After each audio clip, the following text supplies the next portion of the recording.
commencement speaker, a 2015 alumnus who has earned a very distinctive moniker for himself, Rock and Roll MBA.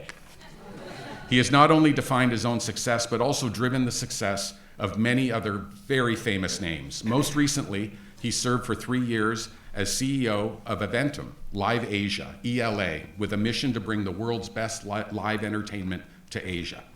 He was tapped for that role by CTS Eventim, the world's second largest live entertainment and ticketing company, just as the world began to emerge from the COVID pandemic. By any measure, he's been enormously successful.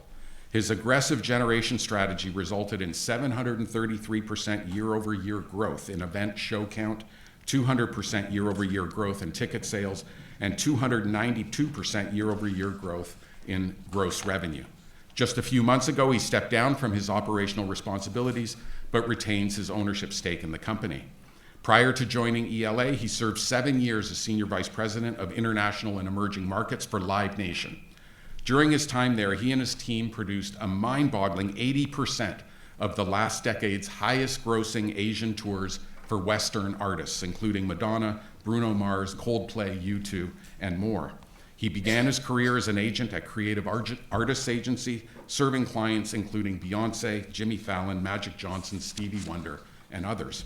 From there, he launched his own full-service entertainment consulting company, which he operated for 6 years before joining Live Nation. You can see why Rock and Roll MBA is not just hyperbole. So please join me in welcoming your 2024 commencement speaker, Jason Miller.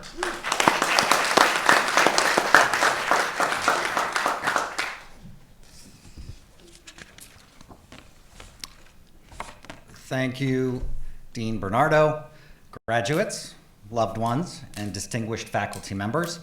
It is an honor to be here with you today, and I'm grateful to UCLA-Anderson for the privilege of being your commencement speaker. When Dean Bernardo approached me to speak to you and deliver this 20th anniversary commencement speech, as a proud MBA alumni, I made a point to do my due diligence. For many of my MBA colleagues, that probably would have meant hours of library research or countless focus groups. So I Googled best commencement speech of all time, and it saved me a ton of work. So thanks for that, Google. In case you were wondering, the consensus winner of that illustrious title is Conan O'Brien, the famous comedian and former late-night television host on NBC. He spoke to the 2011 Dartmouth College graduating class, and in this speech, he proudly recited his self-titled Conan Doctrine. Perhaps the most applicable policy in this doctrine was the following comical addition. He said, "All bachelor degrees shall be upgraded to master degrees. All master degrees shall be upgraded to PhDs. And all MBA students will be immediately transferred to a white-collar prison." After watching his speech, I quickly realized that I couldn't attempt to be as funny or as wildly entertaining as a trained comedian. I had to find a more nuanced way to connect with this room's multi-generational, highly educated, and well-traveled audience. Rather than take the easy route and quote the historical writings of, say, Aristotle or Emerson, I thought it more appropriate, given my entertainment industry background, to provide some wisdom from the actor, philosopher, and well-renowned martial artist Bruce Lee, who famously said the following: "To hell with circumstances, I create opportunities." You see, Bruce Lee was not a patient man. He would get frustrated by other people being unable to match his timeline, or if they would say they would do something and then not do it, which I can certainly relate to in Hollywood. What I love about Lee's quote is that while it starts with a frustrated tone, it ends positively and proactively. It's not about being a victim of circumstances, it's about creating your own solution. This quote resonates with me not only because it's a scenario I've personally encountered on various occasions in my career, but also because as a new MBA grad, I'm sure you will find yourself in similar situations in your professional journey. As a middle-class white kid from the East Coast, I certainly did not have to fight the racism that Bruce Lee faced in the 1960s United States. But the circumstances that he mentions can come in all forms. When I left my small-town upbringing to move to the bright lights and big city of Los Angeles in 1995, I was blind to the deep nepotism of the industry.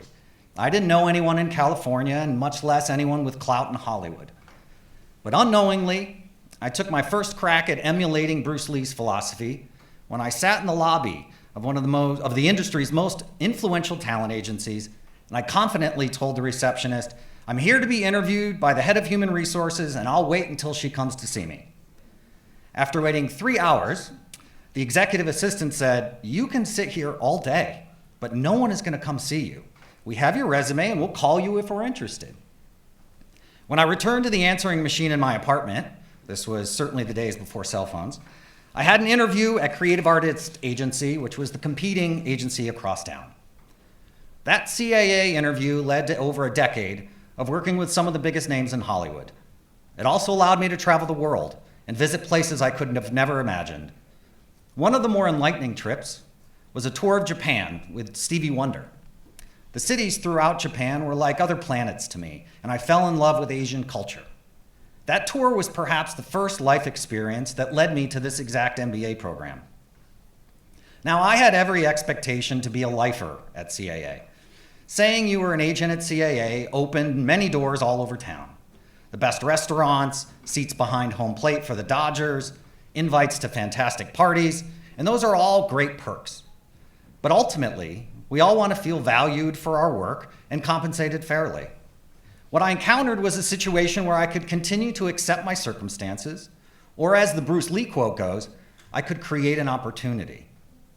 Leaving CAA and opening an entertainment consulting firm was the biggest risk I had ever taken, but it was also incredibly freeing. Overnight, I was my own boss. Within a few months, I had a handful of clients who trusted me implicitly and paid me accordingly. Life was great, and then it wasn't. The 2008 financial crisis had a crushing blow on my consulting business. My clients had to cut costs seemingly overnight, and their fancy Hollywood consultant was on the short list. Once again, I was not able to simply accept my circumstances. I needed to find a way to raise the bar, stack the deck in my favor. Ultimately, that led me to an MBA, and eventually deciding on the UCLA-NUS program, as it allowed me to marry the convenience of my now hometown of Los Angeles with my love of all things Asian culture. In the final module of my MBA journey, I received a call from a former CAA colleague who wanted me to join Live Nation and build out their newly formed Asia division. I had never envisioned myself as a stereotypical concert promoter. Still, Live Nation had quickly become the dominant player in the global touring industry, and I felt it was an opportunity I could not turn down. I spent the next 7 years bringing the world's biggest artists to major markets across Asia and the Middle East. Revenues continued to grow yearly until our industry was about to be hit with the ultimate black swan event, COVID. Shout out to my former NUS professor, Andrew Delios, who introduced our class to that black swan concept. Live events all over the world were being canceled. Asia, in particular, was the first to close and ultimately the last to open years later. Once again, I faced another circumstance beyond my control, forcing me to take a step back and decide how I was going to create an opportunity. I could sit around and wait for the phone to ring for my services when no one in my industry was hiring, or I could lean into what makes me unique and build something of value. I spent the next 6 months creating a business plan, pitching it to investors, private equity, venture capital, any wealthy or influential person I could get on the phone. Ultimately, that business plan resulted in a joint venture with the German firm Eventim. They were one of the world's largest entertainment and ticketing companies, but had little to no footprint outside of Europe. The opportunity to own a piece of a business backed by a publicly traded multinational was an exciting proposition, and I dove into the CEO role with enthusiasm. Now, I'll never pretend to be the athlete or the philosopher that Bruce Lee became, but I truly admire his action-taking mentality. Regardless of what industry you might find yourselves in, I suggest you continue to take chances, overcome adversity, learn from your mistakes, and ultimately create your own opportunities. You are the captain of the ship that is your career, so steer it wisely. And if you're in a hurry, there's always Google. I'd like to finish by quoting the aforementioned Conan O'Brien from his well-regarded commencement address. He said, "Work hard, be kind, and amazing things will happen." Thank you, and go Bruins.